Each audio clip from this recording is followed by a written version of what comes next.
지난 한 주간 동안 이 기생충이라고 하는 이 영화가 아카데미상을 수상하고 사관왕을 수상하고 하는 문제 때문에 아주 즐거운 한 주간이었습니다.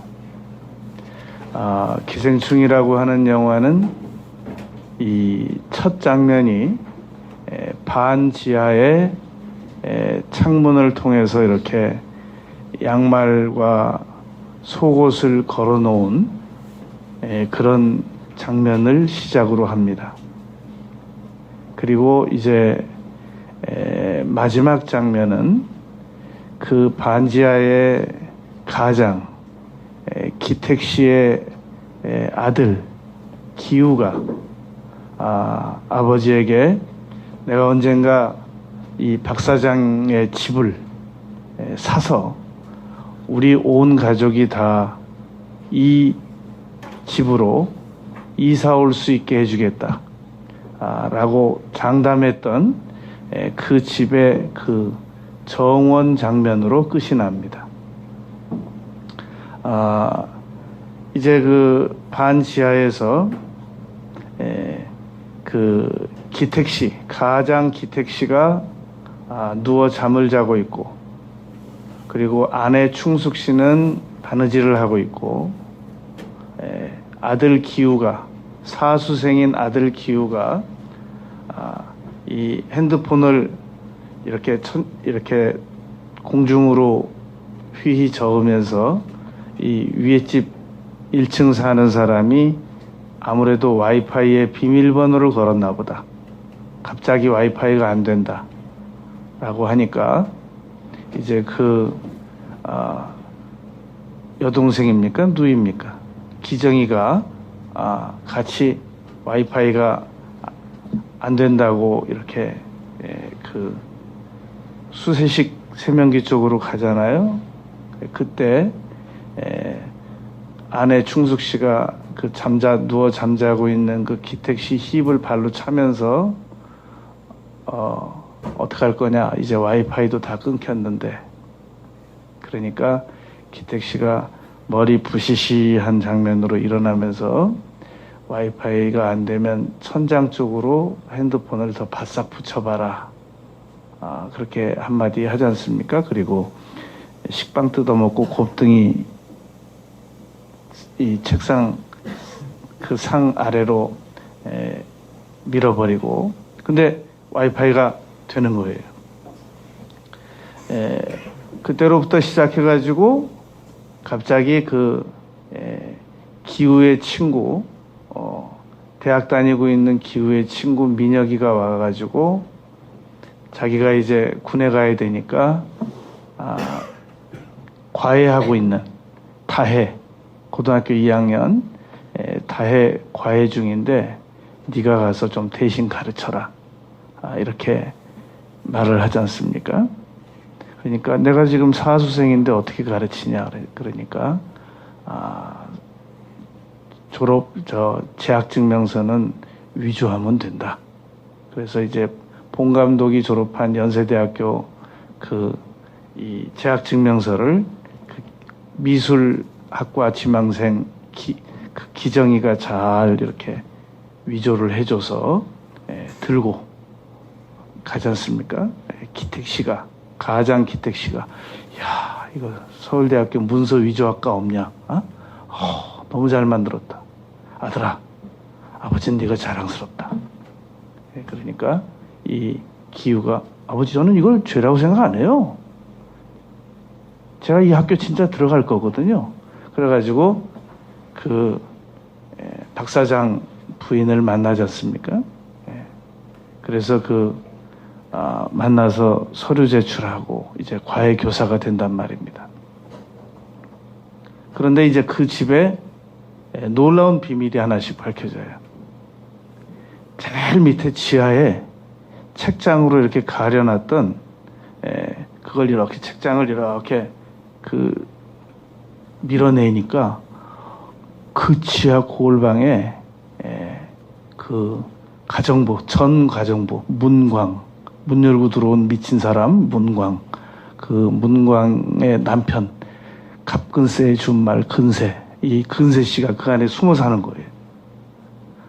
그냥 완전히 기생충인 거죠. 몸 안에 전혀 안 보이는 저 안에 기생충이 살고 있다가 그 박사장 한 사람으로 인하여 그 기생충이 다 이제 생활을 해나가는 것이란 말입니다.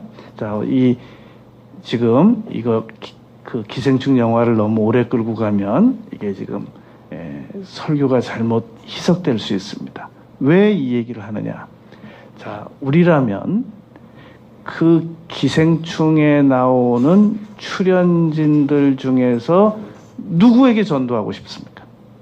나라면 나는 기택 씨에게 전도하고 싶다. 그의 아내 충숙 씨에게 전도하고 싶다. 나는 그의 아들 기우에게 전도하고 싶다. 나는 그 딸 기정에게, 기우 친구 민혁이에게, 윤 기사에게, 박 사장에게, 박 사장의 아내에게, 문광 씨에게, 갑근세 근세 씨에게 누구에게 전도하고 싶냔 말입니다.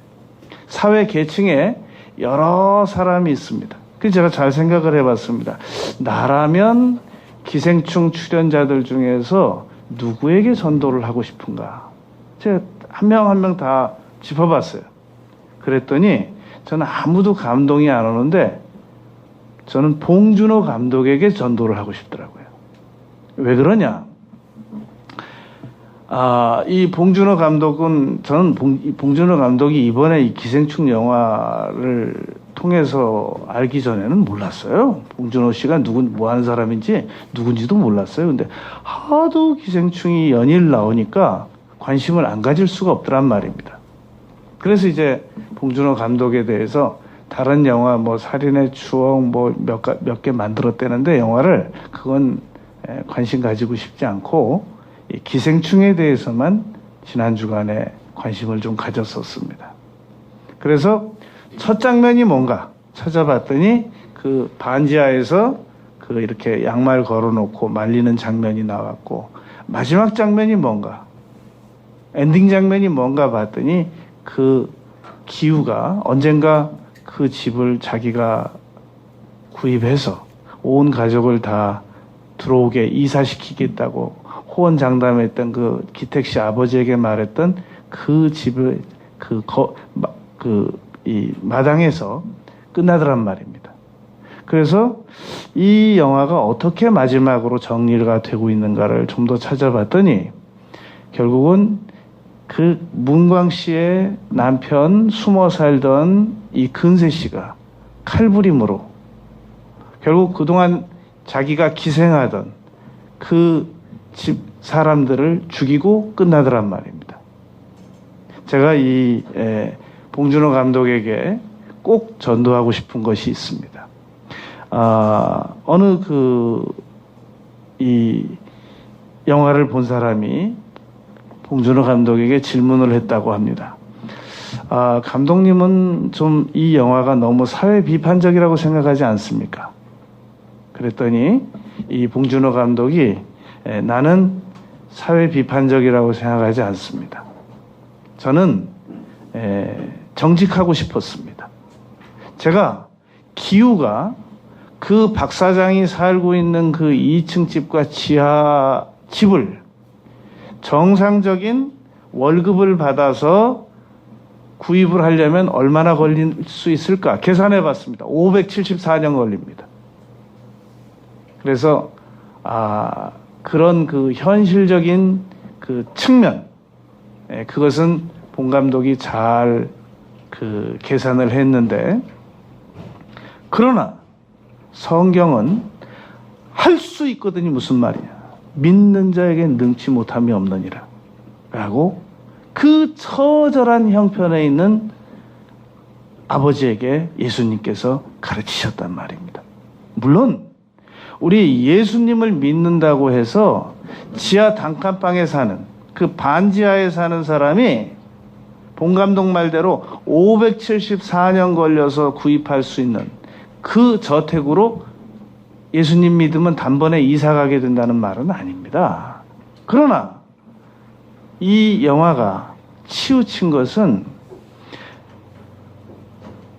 비가 오면 그 박사장의 부인은 너무너무 비가 와서 공기가 아주 맑아졌고 좋았다라고 생각하는 그 시점에 반지하는 물에 잠긴다는 겁니다. 그러니까 가진 사람과 가지지 못한 사람의 그 차이를, 극명한 대조를 1층과 2층으로, 언덕 아래와 언덕 위로 이렇게 나타낸 것은 아주 좋은 작품이라고 생각합니다. 우리 예수님을 믿는 사람들은 처참한 환경에서 반드시 벗어날 수 있다는 걸 우리 성경을 통해서 믿어야 됩니다. 저보고 본 감독을 전도하라고 하면 저는 그분의 그 잘못된 그 엔딩 장면을, 정말 당신 영화 천재적이었다, 그러나 이 마지막 장면은 이건 아니다, 이건 사회 비판적인 측면이 아니라 희망적 측면에서 제고되어야 한다, 그 얘기를 꼭 해주고 싶단 말입니다. 여러분, 오늘 설교의 제목은 우리가 누구에게 전도하고 싶으냐라는 겁니다. 이 사회에 계층 간에 여러 사람들이 있습니다. 성경은 지역에 대해서는 여러 번 말씀하셨습니다. 예루살렘과 네가 사는 지역과, 사마리아 가기 싫어하는 지역과, 유대 네가 선호하는 지역에 가서 전도해라. 너희는 온 천하에 다니며 만민에게, 온 천하 지역을 다 얘기했단 말입니다. 그런데 만민이라는 그 대상이 좀 너무 그 구체화되지 못했단 말입니다. 그래서 우리는 내가 전도를 하긴 해야 되겠는데 누구에게 해야 되겠느냐라는 겁니다. 오늘 성경에서 7대상을 말하겠습니다. 첫째, 우리는 교회를 그 사람이 다니든 다니지 않든 거듭나지 못한 사람, 이렇게 봐서 중생하지 못했다라고 하는 사람에게 전도를 해야 됩니다. 그러면 이 사람이 중생을 했는지 안 했는지를 어떻게 알 수 있는가? 2가지 질문으로 알 수 있습니다. 교회 다니는 것만 가지고는 절대로 그 사람이 거듭났는지 거듭나지 않았는지를 알 수 없단 말입니다. 요한복음 3장에 보면 밤에 변장하고 몰래 찾아온 니고데모는 당시 산헤드린 공의의 72인 중에 한 명입니다. 권력을 가진 사람이었고, 그리고 예수님의 이적을 믿고 듣고 찾아온 사람입니다. 신앙이 있는 사람입니다. 그런데 그 사람에게 예수님께서 그렇게 말씀하셨습니다. 내가 내게 거듭나야 하겠다는 말을 기이 여기지 말라. 넌 중생해야 된다. 라고 믿는 사람에게 가르치셨단 말입니다. 그러니까 오늘날 교회 안에, 교회를 출석하고 있다고 해서 다 예수님을 믿고 있을 것이다, 그렇지 않다는 겁니다. 그러므로 2가지 질문으로 그 사람이 지금 중생했는지 안 했는지를 알 수 있다는 겁니다. 대단히 신뢰됩니다만 선생님께서는 오늘 갑자기 죽으시게 된다면 천국을 가실 수 있습니까? 라고 묻는 겁니다. 교회를 다니든 안 다니든 자신 없는데요. 그러면 그분은 거듭나지 못한 겁니다. 우리가 세상에 태어나서 지금 살아가고 있는 사람한테 당신이 지금 어디 있습니까? 라고 묻는데 나는 없습니다라고 대답할 사람이 누가 있어요? 지금 여기 세상에 땅에 발을 딛고 있는데. 확실하게 죽어서 천국 갈 사람은 저는 죽으면 천국 갑니다 라고 대답을 할 수 있어야 합니다. 근데 그게 자신이 없다는 겁니다. 가끔 이런 분이 있습니다. 저는 천국 가죠. 대단히 죄송스럽습니다만 한 가지만 더 묻겠습니다. 무슨 근거로 가십니까? 이건 제가 저 강남기도원에 그 여름에 기도원 갔다가 그 나무 그늘 밑에서 어느 할아버지에게 질문했던 겁니다. 나 가지? 할아버지 죄송한데 무슨 근거로 가시나요? 나 저 염라대왕 통해서도 갈 수 있고, 내가 착한 일 많이 했고 내가 잘못한 일 없어. 죄송합니다만 성경에서는 그렇게는 천국을 못 간다고 기록하고 있습니다. 그렇게 해서 제가 전도했던 적이 있었습니다. 두 가지 질문을 통해서 오늘 자기가 자기에게 질문해도 됩니다. 나는 오늘 지금 갑자기 죽으면 천국 가나? 자신이 없다. 그러면 아직 중생이 안 된 겁니다. 내가 지금 교회를 몇 년 다녔는데 중생이 안 됐다는 말인가요? 교회를 50년을 다녀도 중생과는 다릅니다. 거듭나는 거. 나는 비록 죄도 많지만 전적인 타락자지만 언제 죽어도 천국 간다. 이 사람이 거듭난 겁니다. 그래서 그렇게 거듭나지 못한 사람에게는 이 자기 자신을 죄인이라고 인정시켜야 됩니다. 죄송합니다만 자신을 죄인으로 인정하겠습니까? 인정하죠. 나 죄인 맞아요. 그 사람에게는 뭐 더 이상 왜 죄인인지 설명 안 해도 됩니다. 그러면 다음, 예수님께서 십자가에서 죽으셨다가 부활하셨다는 것을 믿습니까? 그건 뭐 난 이치적으로는 난 이해가 안 되는데 하여튼 난 그건 믿으려고 그래요. 그러면 당신이 오늘 죽었다가 다시 살아난다는 사실을 믿습니까? 그래서 그게 잘 안 믿어진단 말입니다. 로마서 10장 9절 10절로 모시고 가면 됩니다.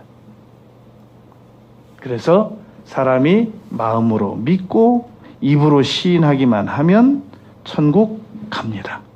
라고 인정을 시키는 겁니다.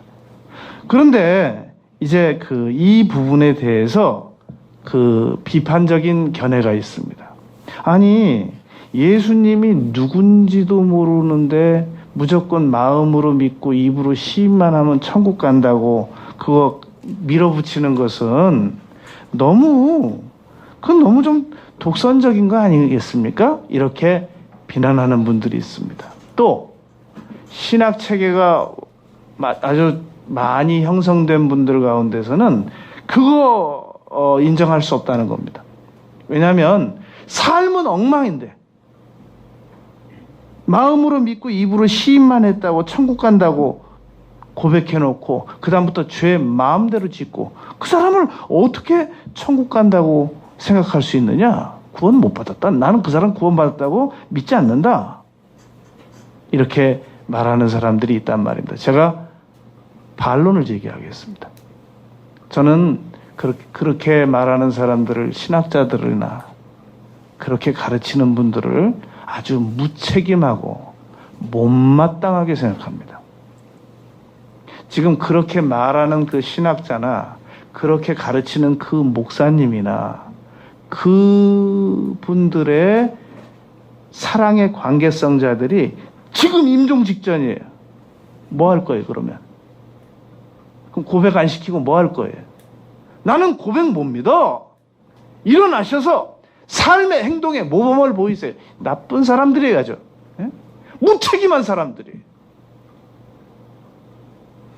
사람은 건강해서 일어나서 돌아다녀도 죄인이고 누워있어도 죄인이에요. 임종 직전에 계신 분에게 뭘 더 요구할 수 있어요? 마음으로 믿고 입으로 시인하면 천국 가는 겁니다. 십자가의 양쪽 강도가 있었습니다. 한쪽 강도는 당신이 하나님 나도 살리고 당신도 살리고 우리도 살려봐. 한쪽 강도가 말했습니다. 무엄하도다. 이분은 평생 죄가 없으신 분으로서 너 왜 이분에게 이렇게 말하느냐? 주여 저를 기억하옵소서. 네가 오늘 나와 함께 낙원에 있을 것이다. 그 사람 평생 강도짓한 사람이에요. 그 사람에게 만약에 지금 이 구원 영접만 가지고 구원받는다는 것을 인정 못하겠다고 하는 사람들이라고 한다면 예수님께서 그렇게 말씀하셨어야 됩니다. 너 너무 늦었어. 응? 너무 평생 죄만 져갖고 왔잖아. 이 십자가에서 내가 뭘 어떻게 해주래? 내가 아무리 너 천국 보내주고 싶어도 그럴 순 없지. 네가 내려가서 사람들 리어커라도 한번 밀어주고 할머니 할아버지 짐이라도 한번 들어다 주고 그래야 근거가 있어야 내가 너 천국 보내줄 수 있는 거 아니냐? 그러지 않으셨다는 겁니다. 네가 나와 함께 낙원에 있을 것이다. 평생 죄만 지는 사람 보고. 잘못된 신학입니다. 구원받는 거는 마음으로 믿고 입으로 시인하면 받습니다. 나머지는 상급 문제지. 나머지는 상급 문제지 구원 문제가 아니란 말이에요. 우리가 영접기도를 함부로 비난하는 사람들이 있는데 영접기도의 위력을 몰라서 그래요. 마음으로 믿고 입으로 시인하면 구원받는다는 거, 그 위력을 몰라서 그래요. 그래서 물론 영접기도 해놓고 교회 안 다니는 사람들도 있습니다. 그럼 그 사람들은 구원받았겠냐는 거예요. 그럼 교회 다니면 구원 다, 내가 역으로 물을게요. 그러면 영접기도 안 하고 교회 다니면 다 구원받아요? 그건 아니죠. 교회 다녀도 내가 너에게 거듭나야 하겠다는 말을 기이 여기지 말라. 거듭나야만 천국 간단 말입니다. 어떻게 거듭나느냐는 겁니다. 마음으로 믿고 입으로 시인하면 구원받는 겁니다. 그게 로마서 10장 9절 10절입니다. 문제는 우리가 이제 관계성자들에게 정말 어렵죠 이거.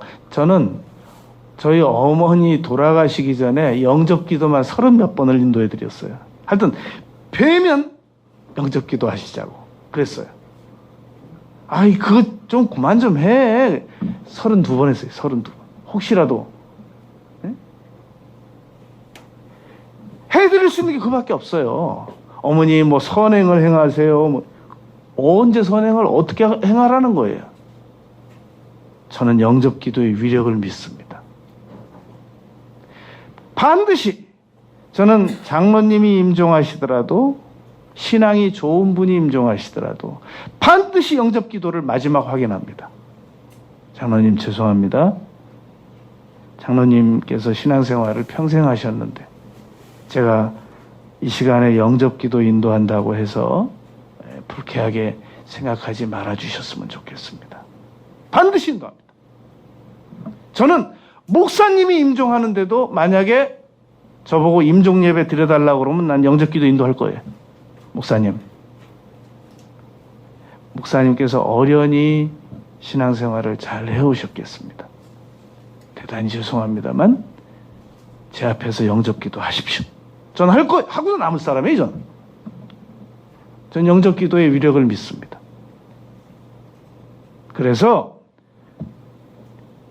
누구에게 복음을 전해야 되느냐?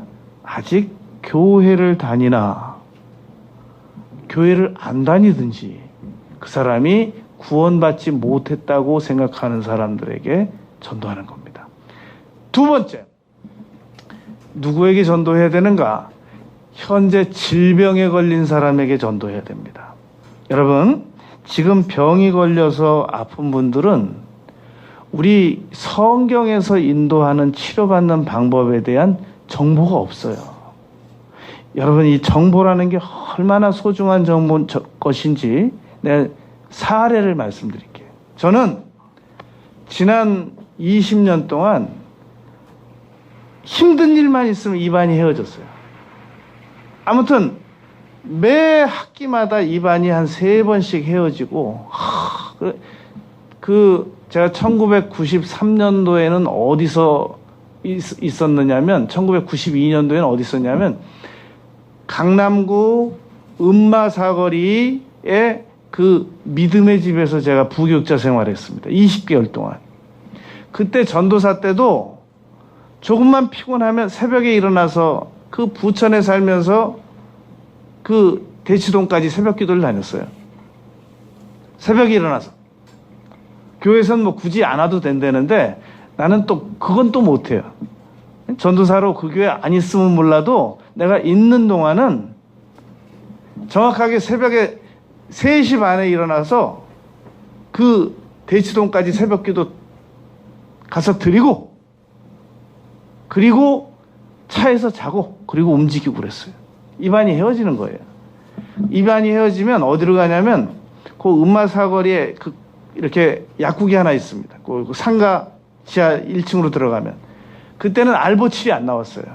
그래가지고 그 약사님이 지금 생각해 보니까 알보칠이에요. 그게 솜에 이렇게 묻혀서 입안에 헤어진 거 이거 찢어주는 거예요. 한 번에 1,500원. 딱 한 번 찢어주는데 1,500원이에요. 정말 아팠어요. 근데 그 알보치를 이렇게 묻히고 나면 낫는 거예요. 그때 이후로 거의 1년에 피곤하면 입안이 헤어지는 거예요. 그런데 제가 올해 들어서 새로운 정보를 하나 입수한 겁니다. 양치질을 하고 나서 소금 가글을 하면 괜찮다는 거예요. 소금 가글을 하면 좋대요. 그래서 맞아, 우리 남자들 사우나에 가면 그 소금통에 이렇게 잔소금 이렇게 담아놓고 그 소금으로 양치질하는 분들도 있는데, 맞아, 해봐야 되겠어. 그래가지고 제가 이마트에서 소금 사다가 이 세면기 위에다 놨어요. 그리고 양치질하고 소금 이렇게 해서 각을 했어요. 그리고 양치질 공식적으로 하는 거 말고 틈날 때마다 들어가면 항상 손 씻고, 하루에 한 15번 정도 씻는데, 손 씻을 때마다 이렇게 소금 넣어서 입안이 헤어지질 않는 거예요. 이 소금 각을 해요. 이렇게 좋은 방법이 있었는데 이걸 내가 왜 사용 안 했나. 그리고 입안이 헤어지려고 하다가도 소금각을 하면 안 헤어져요. 여러분, 지금 몸이 아픈 분들이 왜 몸이 아프냐면 성경에서 치료받을 수 있는 방법이 있다는 정보를 이분들이 모르는 겁니다. 그래서 모든 병은 반드시 약국 아니면 민간요법 아니면 병원 가서 시키는 대로만 해야만 낫는 줄 아는 거예요. 너무 안타깝죠? 제가 죽전에서 차에서 내리는데 저는 저의 무릎에서 그렇게 큰 소리가 들릴 줄 몰랐어요. 우두둑 소리가 나는 거예요. 오른쪽 무릎에서. 그래서 제일 먼저 드는 생각이, 나는 이제 내가 그렇게 좋아하는 산을 못 가는구나. 나는 이제 나의 남은 인생에 있어서 등산은 끝났구나. 그래가지고 그때부터 쩔뚝 하면서 목양실로 가가지고, 그럼 이제 다음날 병원을 가야 되잖아요. 정형외과를 가기가 싫은 거예요. 발을 어떻게 뻗어도 아픈 거예요. 막 정수리까지 아픈 거예요. 딱 하나 안 아픈데 무릎 꿇고 기도하는 자세만 안 아픈 거예요. 그날부터 무릎 꿇고 오른쪽 무릎에 손을 얹고 기도했습니다. 예수님의 이름으로 명령하노니 무릎은 나을지어다. 막 이성이 반발하는 겁니다. 이건 나을 수가 없는 거야. 너의 무릎은 이제 끝이야. 생각해봐라. 상식적으로 평지도 못 걷는데 무슨, 이건 정형외과를 가야 돼. 정형외과 안 가고 마이싱 한 알도 안 먹고 물파스 한 번도 안 바르고 오른쪽으로 손 얹고 3개월 만에 완전히 나았잖아요. 그리고 나서 제가 128일 동안 불국산을 하루에 8kg씩 1200kg를 128일 동안 완전히, 왜 1200kg냐면 1200kg가 삼천리거든요. 삼천리 반도 금수강산을 한번 걸어보고 싶었는데 산으로만 걸었어요. 지금도 너무너무 이 무릎이 전보다 더 튼튼한 것 같아요. 저는 마가복음 16장 17절 손을 얹고 기도하면 낫는다는 걸 믿습니다. 제가 그 박사과정 하는데 여자 목사님 한 분 이렇게 자꾸 이렇게 와서 말을 걸어요. 그래서 나는 여자 목사님들하고 별로 안 친해요. 근데 신앙이 있는 분들하고는 난 예우를 좀 해주는 편입니다. 딱 이분을 제가 언제부터 예우하기 시작했느냐, 자기가 여집사 때 전도하는데 양쪽 무릎 연골, 병원 갔더니 양쪽 무릎 연골이 다 없어졌다고 그러더래요, 선생님이.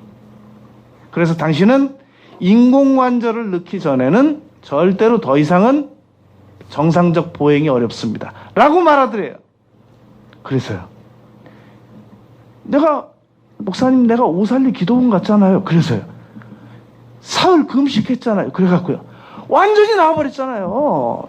지금 내가 67인데 보세요. 내 무릎 한 번도 내가 얼마나 튼튼하게 돌아다닌 줄 아세요? 의사 선생님이 연골 다 없어졌다고 그러는데도 저는 여러분 예수 그리스도의 이름으로 병이 치료된다는 것을 확실히 믿습니다.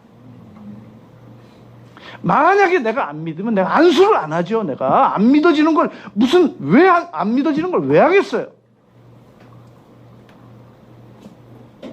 교회를 안 다니고 교회를 다녀도 성경을 통해서 예수 그리스도께서 책찍에 맞으심으로 우리는 나을 권리가 있다는 것을 정보가 없는 사람들은 모릅니다. 못 났습니다.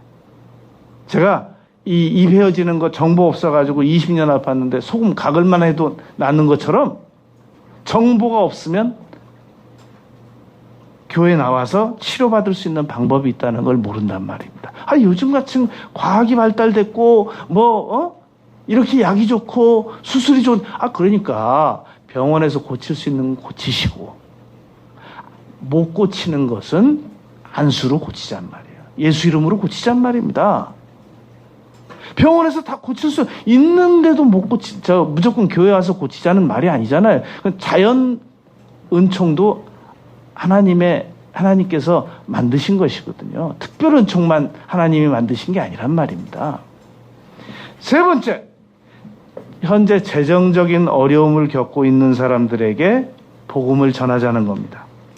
여러분, 성경에 가난이라는 단어가 167번 나옵니다. 성경에.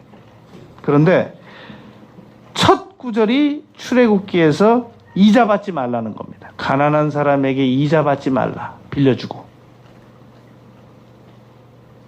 두 번째, 가난한 사람에게 재판할 때 불이익 주지 마라.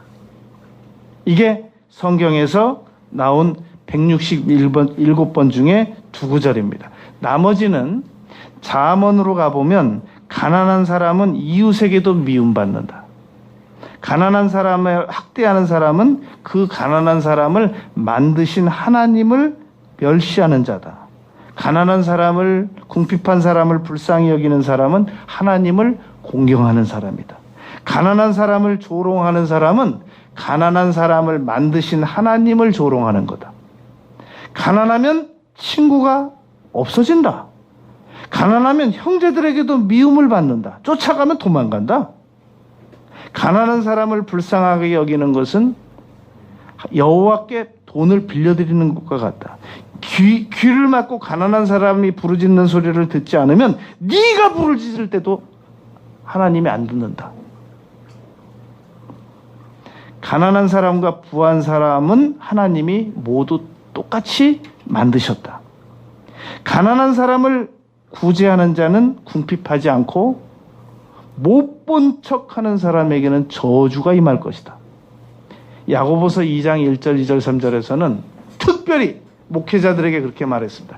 가난한 사람들이 오면 저기 가서 앉든지 서 있든지 가든지 알아서 하고 부자가 오면 여기 와서 앉으라고. 그렇게 예우하는 거 아니다. 라고 가르치셨단 말입니다. 여러분, 가난하지 않은 사람이 교회를 왜 나와야 돼요? 돈 믿고 살면 되지. 가난한 사람에게 전도하시기 바랍니다. 어차피 우리는 돈 많은 사람에게도 무슨 부탁할 일 있어요? 전 돈 많은 사람에게 돈 많이 가진 사람을 한 번도 어려워해 본 적이 없어요. 왜냐하면 제가 그 사람들에게 부탁할 일이 없거든요. 어차피 그 돈 저 위에 쓸 것도 아니고 내가 달라고 그럴 것도 아니고 전 한 번도 돈 많은 사람에게 기가 죽어본 적이 없어요. 그냥 불쌍하다. 저 돈 많이 가지고 저 예수님도 안 믿고 저 자꾸 부자라고 자랑하는데 나는 아무 감동도 안 오는데 자꾸 저 자랑하는 저걸 어떻게 불쌍해서 어떻게 보나 그렇게 생각해 본 적은 있어요. 한 번도 부러워 본 적도 없고. 그러나 가난한 사람들에게는 항상 제가 측은지심을 가지고 있습니다. 여러분, 가난한 사람에게 전도하세요. 가난한 사람에게 밥도 사주고. 사람은 결핍되지 않으면 하나님을 안 찾습니다. 하나님께서 가난한 사람 돈 줄 줄 몰라서 안 주시는 거 아닙니다. 심령이 가난한 사람, 물질이 가난한 사람, 하나님을 찾아 나오게 하시기 위해서 그렇게 배려하시는 것이란 말입니다. 네 번째, 외롭고 소외된 사람들에게 전도하는 겁니다. 바쁘고 힘들고 그런 사람들에게, 사람들이 귀한 줄 모르는 사람들에게 뭐하러 찾아가야 돼요? 바쁜데, 늘 주변에 사람들이 넘치는데 그 사람이 뭐가 아쉽겠어요? 요한복음 4장, 예수님께서 그 더운 나라에, 이스라엘 제가 걸어봐서 압니다. 대낮에 걷는 거 정말, 요즘에 에어컨 차 타고 다니면서 다녀도 힘드는데 예수님 당시에 에어컨 차 없었거든요. 걸어서 12시에 수가 우물가에 도착했어요. 왜 그러셨나 봤더니 그 수가성 우물가에 그 물길로 나오는 여인 중에 남편 5을 바꾼 여인 만나려고. 아니, 세상에 어디 전도 대상자가 없어가지고 남편 5 바꾼 여자를 전도하러 가겠냔 말입니다. 지금도 그런데 그때 예수님께서 그 외롭고 소외된, 아무도 만나고 싶지 않기 때문에 사람들이 도저히 나오지 않는 대낮에 일부러 나온 거예요. 그 여인에게 복음을 전도했습니다. 그랬더니 이 여인이 요한복음 4장 28절 물동이를 버려두고 나가서 전도하더라는 겁니다. 여러분, 외롭고 소외된 사람에게 전도하세요. 자꾸 이렇게 교회에 생활 여건 좋고 사회 여건 좋은 사람들 모시고 오려고 까다롭게 그러다가 평생 아무도 못 모시고 오고 그러지 말고 어려운 사람 모시고 오세요. 제가 잘 예우해 드릴게요. 네? 제가 정말 잘 소중하게 여겨 드릴게요. 5번째, 언제 세상 떠날지 모르는 사람들에게 전도해야 됩니다. 이 정금모 장로님께서 지금 이제 연세가 80대셨어요. 정금모 장로님께서 미국에서 그 아들이 너무 고통스럽게 해가지고 아들에게 이렇게 장기도 이식해주고 정말 고생 많이 하신 신앙으로 연단된 분이죠. 한국에 들어와서 원자력 분야의 최고 권위자이시기도 하신데, 당시 전두환 정권 시절에 그 김재익 박사라고, 그분이 향년 38세입니다. 40세인가? 그런데 그분이 그 정금모 박사하고 친구입니다. 그래서 정금모 장로님께서 내가 이 친구에게 복음을 전해야 되는데 언제 전할까? 그래서 자꾸 기회를 놓치는 거예요. 그러다가 어이 김재익, 나 중국 문 열려서 다녀오게 됐어. 김재익 박사가 그런가? 나는 이번에 대통령 모시고 버마 갔다 와야 돼. 그래. 그러면 이번에 갔다 와서 꼭 우리 식사하면서 잘 얘기하자고, 갔다 와서 꼭 복음 전하려고 했대요. 중국에서, 상하이에서 들은 얘기입니다. 버마 암살 폭발 사건 나가지고 거기서 죽은 거예요. 그 중국 상하이 호텔에서 자기가 통곡하면서 울었대요. 내가 왜 내 사랑하는 친구에게 미리 복음을 못 전했나? 버마 가서 죽어서 못 돌아올 줄 내가 어떻게 알았나? 대통령 비서실장 할 때 김재익 박사 울었대요. 제가 전도사 때 정금모 장로님에게 이 전도 간증 받은 거예요. 그거 나는 이렇게 전도한다에 그대로 실어놓은 내용입니다. 여러분, 기회가 또 있겠지? 그러지 마시고, 내일 기회가 올지 안 올지 몰라요. 지난번에 제가 논현동에서 그 주간에 엄청난 금액을 헌금하겠다고 한 사람, 내일 기회 올지 몰라요. 내일 연락한다고 그랬는데 염주 다 풀으라고. 그 자리에서 영접시키기, 그 자리에서. 그리고 못 받잖아요. 난 후회가 없어요. 저는 내일 또 영접할 수 있다, 기회가 온다, 저는 그거 안 믿는 사람입니다. 그 자리에서 해야 돼요. 그 자리에서. 그 자리에서 하려고 영접시키려고 해도 얼마나 장애가 많은지 모릅니다. 막 이렇게 빠져나가고 저렇게 빠져나가고 하고 나중에 하라고 그러고 뭐 분위기가 안 된다 그러고 난 그런 거 없어요. 해야 돼요. 딱 감동 오면 해야 돼요. 지금 합시다. 내일은 또 내일이고. 그래서 우리는 예수님을 영접시켜야 되는데 언제 떠날지 모릅니다. 우리 주변의 관계성자들이 아침에 나갔다 저녁에 못 돌아올 수도 있잖아요. 부산 지하철 사건. 사랑하는 가족들이 수련회 갔다가 못 떠나오고. 교통사고. 병은 걸려서 오래 걸려서 죽는 거예요. 교통사고는 그냥 단번에 가는 거예요. 화재. 지금 예수님을 영접시킬 수 있도록 도와야 됩니다. 여섯 번째, 죄를 정말로 그만 짓고 싶은데 계속해서 죄를 짓지 않고는 견딜 수 없는 사람들에게 전도해야 됩니다. 한 번은 대구에서 전화가 왔어요. 어느 청년이 그 공중전화에 그 동전 뚝뚝뚝뚝 떨어지는 그런 거 있었잖아요. 그때 오래전인데 대구에서 어느 청년이 전화가 와가지고 방송 설교 듣고 전화가 왔어요. 목사님, 저는 정말 죄를 그만 짓고 싶습니다. 그렇군요. 그런데 저는 죄를 안 지을 수가 없습니다. 막 길거리에서 이 차 소리 나는데 공중전화를 얘기하면서 막 펑펑 우는 거예요, 이 친구가.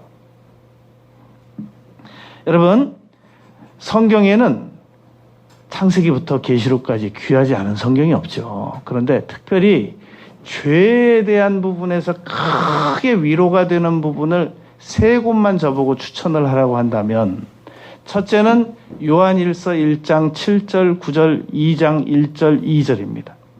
요한일서에서는 사도 요한이 죄 짓고 용서받는 방법 네 가지를 설명했단 말입니다. 첫째, 고백해라. 요한일서 1장 9절.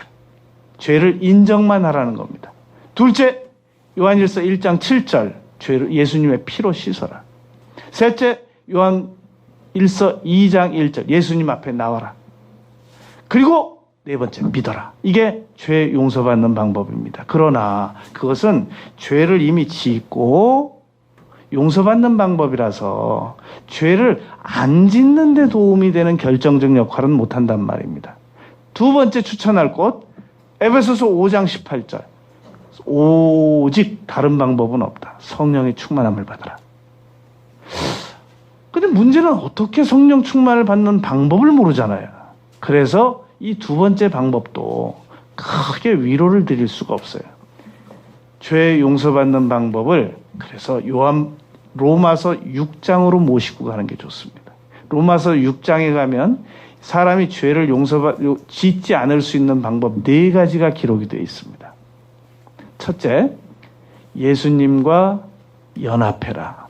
여러분 우리나라에는 그거 없잖아요. 미국에 가면은 비행기에서 뛰어내리는 프로그램 있잖아요. 그거 번지 점프 말고 비행기에서 뛰어내리는 거. 그러면 비행기에서 한 번 뛰어내리는데 상당한 돈을 줘야 되잖아요. 번지 점프는 한 75불 정도 줘야 되는데 그거는 훨씬 더 많이 줘야 되잖아요. 근데 어떻게 뛰어내리냐면 비행기에 올라가면 10,000번 이상 뛰어내린 사람들하고 같이 한 낙하산에 같이 뛰어내립니다. 그래서 같이 껴안고 뛰어내리는데 그 사람이 다 조절해줘서 둘이 2인이 1조로 내려서 낙하산으로 무사히 착지하는데 그거 언제 한번 해보고 싶어요. 전 부시 대통령께서는 90 넘어서 그거 하셨단 말이에요. 그러니까 내가 한 사람이 너무 미숙하지만 고숙련자와 연합되면 훨씬 더 능력을 발휘하게 됩니다. 친구 재산의 절반은 내 거다 그런 말 있잖아요. 친구가 얼마나 고생해서 재산을 벌었겠어요. 근데 그 영향력의 절반이 내 거란 말입니다. 상사를 잘 모시면 그 사람의 영향력을 나눠 쓸 수 있단 말입니다. 부하가. 10,000번 이상 뛰어내린 사람의 영향력을 활용하는 겁니다. 예수님과 연합하는 겁니다. 죄를 안 짓겠어요? 덜 짓겠어요? 훨씬 덜 짓죠. 연합교리. 세례받는 것이 연합교리라는 거예요. 로마서 6장에서. 두 번째, 죄에 대하여 죽은 자로 여기라는 겁니다. 아니, 어떻게 살아있는데 내가 죄에 대해서 죽은 자로 여긴다는 말이 놀라운 말이에요. 여긴다. 내가 이걸 수백 번 여긴다는 말을 들었죠. 어느 날, 여긴다는 게 상상하는 거구나. 상상. 우리는 예수님을 믿으면서도 죄를 어떻게 하면은 정말 스릴 있게 지을 수 있을까를 너무 많이 상상하는데 생각을 내줍니다. 바울 사도께서는 로마서 6장에서 죄를 안 짓는 상상을 하라는 겁니다. 여기라. 그래서 의로워지는 상상을 하라는 겁니다. 그리고 죄에 대하여 이제 예수님과 함께 다시 살아가는 것처럼 여기라. 여기라. 그리고 마지막 네 번째 방법이 누구의 종이 될 거냐는 겁니다. 우리가 당신 왜 그 회사에 취직 안 해? 뭐 월급도 좋고 다 좋은데 난 그 문화가 마음에 안 들어. 왜 문화가 거기 너무 갑질 문화가 팽배해서 난 그건 싫어. 난 차라리 돈 좀 덜 벌더라도 난 그 회사는 안 가. 당신 왜 그 죄 안 지어? 그 죄는 좋은데 죄 짓고 나서 너무 뒷맛이 너무 수치스러워. 누구의 종이 될 거냐는 겁니다. 바울 사도의 말은. 너 종처럼 살래.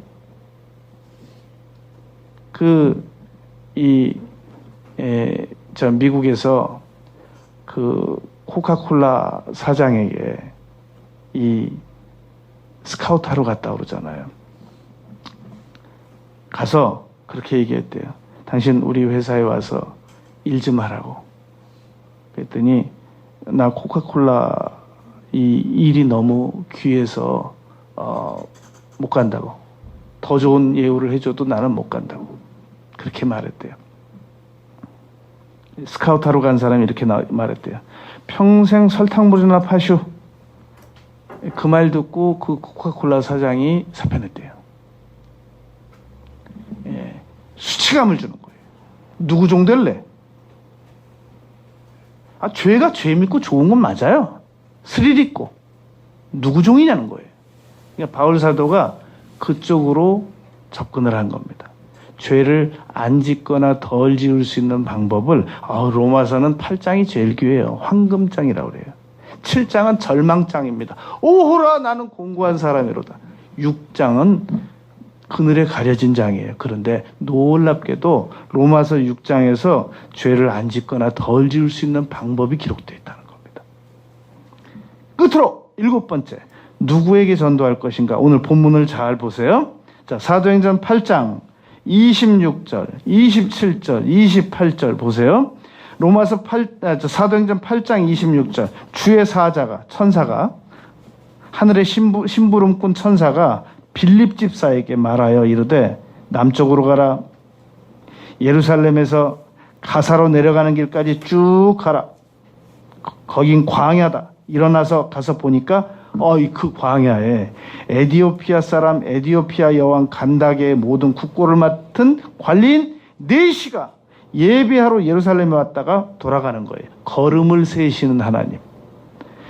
우리가 누군가를 길 가다 누군가를 만난다는 얘기는 그 사람과 나와 출발 지점에서 조금만 더 머물렀다든지 빨리 출발하면 못 만났다는 얘기입니다.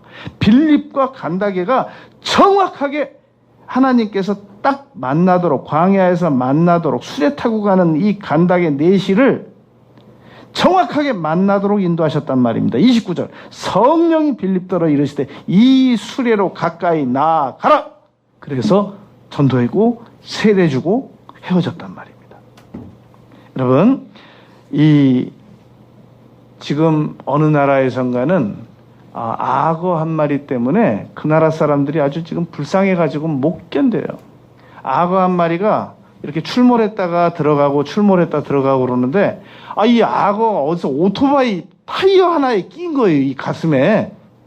그래가지고 딱 그 액세서리로 지금 끼고 다니고 있어요.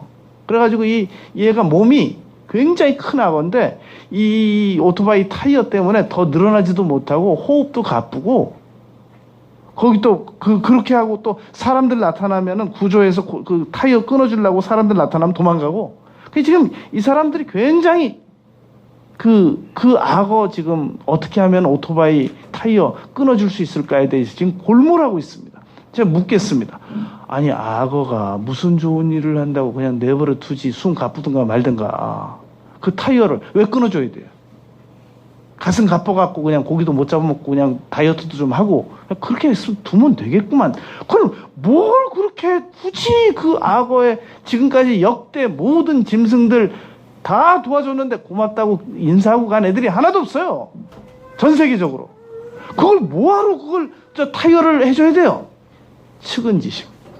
모든 인간에게는 본능적으로 어려움에 처한 사람이나 짐승을 도와주지 아니하고는 견딜 수 없는 심령이 있다는 겁니다. 여러분, 우리 믿는 사람들에게는 영적 측은지심이 있습니다. 누군가의 전도를 하지 않고는 견딜 수 없는 사람이 정상적인 측은지심을 가지고 있는 겁니다. 본인은 하나도 아쉬운 게 없어요. 그러나 우리는 전도해야 됩니다. 누구에게 전도할 것인가? 오늘 7대상 기생충의 출연진들 하나의 유형입니다. 나는 어떤 사람에게 전도하고 싶은가? 깊은 고민을 시작하셔서 전도하는 일을 서두르는 우리 모두가 되시기를 바라겠습니다.